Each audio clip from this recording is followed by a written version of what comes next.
car, ready to go on another supercharging adventure with my CCS adapter from FOCSPROD.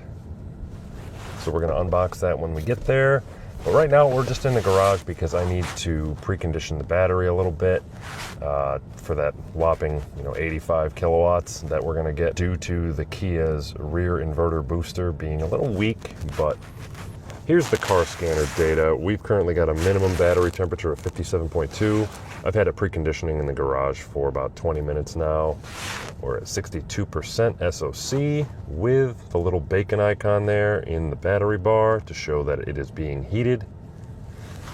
When it's at about 70 Fahrenheit, it will allow full charging speed of 200 to 220 kilowatts, but for today's purposes, we just wanted to get it a little warm to eliminate any possibility of derating or throttling due to temperature. So I think we've already hit that point, but we're just gonna, we've got energy to burn, so we're gonna leave that on for the trip over to the Supercharger.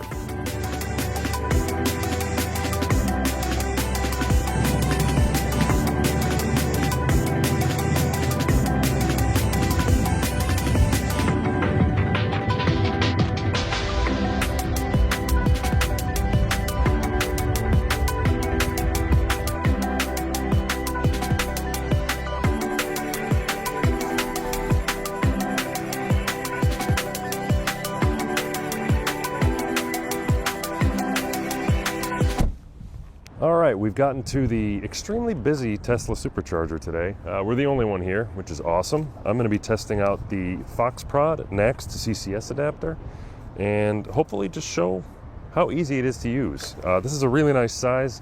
It's smaller than comparable adapters that I've used in the past, and it has a really nice build quality to it. So without further ado, let's get to charging. I'm at station 1A. I know I'm taking up the wrong spot, but this is really good to show for demonstration purposes. There's a button on the bottom of the unit that you press to release the NACS cable from it. It's not necessary to press this in order to get the supercharger cable plugged in. It has a nice positive engagement that's actually really tight. I like that. And then we're just going to plug it into the vehicle. No, the key is playing tricks on me. All right, we'll open that up, open up the CCS flap, and plug this right into the car. Great. So the car is now engaged, and we're going to start the charging session in the Tesla app. All right, I'm in the Charge Your Other EV section. It goes automatically right to the supercharger that I'm at. I'm going to hit charge here. I've already got my payment info in here, and we're going to choose post 1A. Start charging.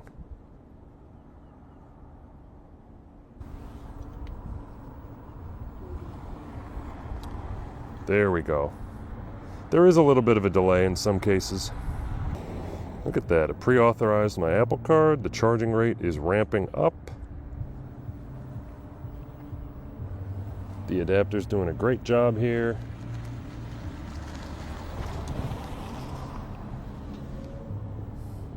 $61. I'm expecting a peak of around 85 to 87 kilowatt.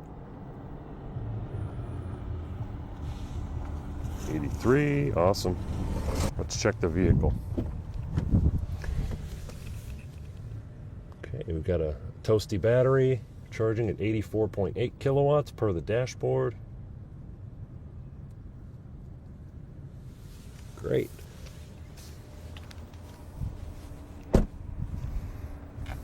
All right, so now I'm just going to stop the charging session in the app by hitting stop charging, and that should allow me to release the adapter from the vehicle by pressing the button on the top. And now I'm just going to press the bottom button, and that releases the adapter from the supercharging cable.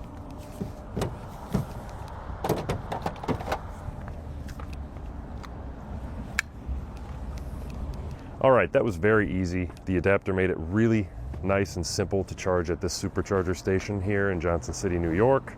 And let's get back to the office and talk more about it. Overall, I'm really happy with this adapter. As you know, most adapters are just simple passive pieces of electronics that convert one side of a charger to another. And what matters is that there's quality internals, and this adapter has that. It's rated at 500 amps at up to 1,000 volts, so it can take the current of all of the modern EVs that are out there. My assistant is here. Marv, you gotta go. This will work on Rivian, Ford, Chevrolet, every American EV that is a high current car like the Rivians and the Silverado EV. Those cars can take out the full advantage of a Tesla Supercharger station working at their 400 volt level, whereas EVs like the Kia EV9, EV6, and Hyundai IONIQ 5, they're going to use their onboard booster to step up the voltage of the supercharger, which operates only around 400 volts, to the 800 volts that those vehicles require. In doing so, their charge rate is reduced. Some Kia vehicles are about 80 kilowatts, like my EV9. Others, like the new 2025 IONIQ 5, those will charge it up to around 120 kilowatts. So it's a very usable charging rate. And with the addition of 15,000 more supercharger plugs in the US, it's definitely something you want to keep in your vehicle. The nice thing about the FOCSPROD adapter is that it has a built-in temperature control chip. So if it does get too hot, it will kill the charging session. I have not seen this in my testing, and I imagine this would only occur if there was a fault with the vehicle or if you were charging in Death Valley for a long period of time on a very high current vehicle like the Silverado EV or a Rivian, for example, that's going to pull everything that the supercharger station's got, right? But to sum it up, this is definitely an adapter that I will be keeping in the back of our car. It comes with a nice handy carrying bag. My wife loves cases, so she'll like this in her Kia. And we're looking forward to going road tripping this summer in the EV9 and having a little bit more flexibility as to where we charge, because Electrify America hasn't been that impressive. If you're interested in getting this, check the link in my description. I have a 10% off link for Amazon. And if this video helped you in any way, please like, subscribe, and leave a comment down below with what your thoughts are on this type of product. Thanks for watching. Right, Marv? Right.